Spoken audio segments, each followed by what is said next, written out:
সেই সরকারও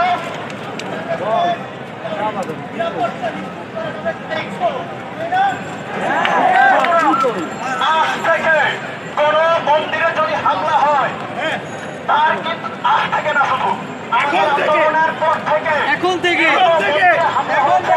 হিন্দু ভাই বোনদের উপর নির্যাতন হয়েছে। যারাই নির্যাতন করুক না কেন, সে যত বড়ই হোক না কেন, যত ক্ষমতাসীন হোক না কেন, তাকে কঠোর বিচারের আওতায়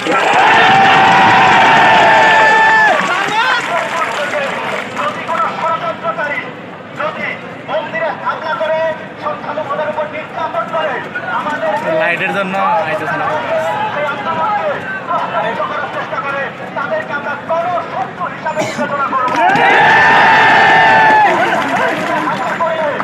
সংখ্যালঘু ভাইদের আর চোখে দেখাবে, তারা এই দেশের শত্রু, শত্রু।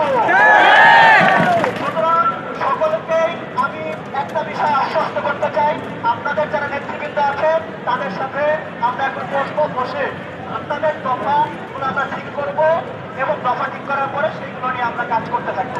ঠিক আছে ভাইরা?